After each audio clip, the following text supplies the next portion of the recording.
দর্শন করছে আমরা পুলিশের হাতে সুপর্দ করলাম আমরা এটা আন্তরিকভাবে ধর্মীয় দৃষ্টিকোণ থেকে প্রতিবাদ জানাচ্ছি।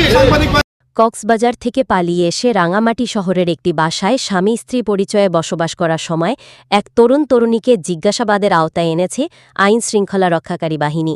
যেমন ধরেন আমি যদি আপনারা যদি সময় দিতে পারেন তাহলে আমি ঘন্টা খানেকের মধ্যে আপনি যেহেতু বিয়ে করছেন আপনার তো মোবাইলে সকল ডকুমেন্ট থাকার কথা। আইডি কার্ড থাকার কথা।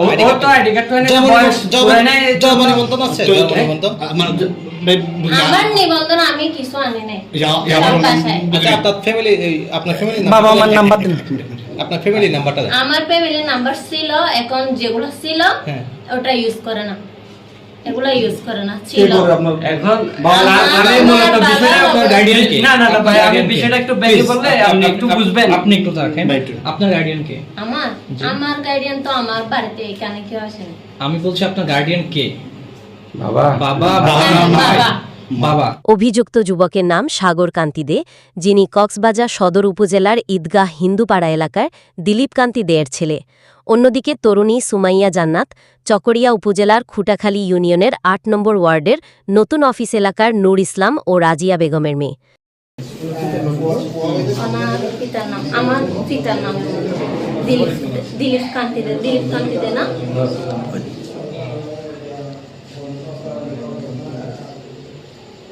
জানা গেছে সুমাইয়া জান্নাত পূর্বে বিবাহিত এবং তার সন্তান রয়েছে। অনুসন্ধানে জানা যায় কক্সবাজার থেকে পালিয়ে রাঙামাটি আসার পর ওই তরুণ তরুণী প্রথমে প্রায় ২৮ দিন শহরের একটি আবাসিক হোটেলে অবস্থান করেন।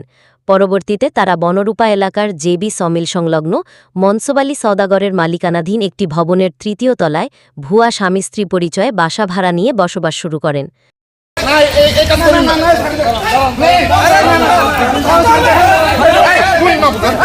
স্থানীয় সূত্রে জানা গেছে গত কয়েকদিন ধরে সাগর ওই তরুণীকে শারীরিক ও মানসিকভাবে নির্যাতন করে আসছিলেন। সুমাইয়া জান্নাত বিষয়টি প্রতিবেশীদের কয়েকজনকে জানালে এলাকায় চাঞ্চল্যের সৃষ্টি হয় এবং পরবর্তীতে তা আইন শৃঙ্খলা রক্ষাকারী বাহিনীর নজরে আসে।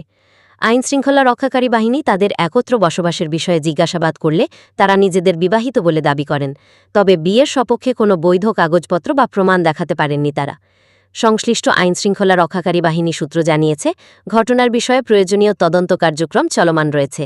তদন্ত শেষেই প্রকৃত ঘটনা উদ্ঘাটিত হবে এবং সেই অনুযায়ী আইনানুগ ব্যবস্থা গ্রহণ করা হবে। এই পর্যন্তই।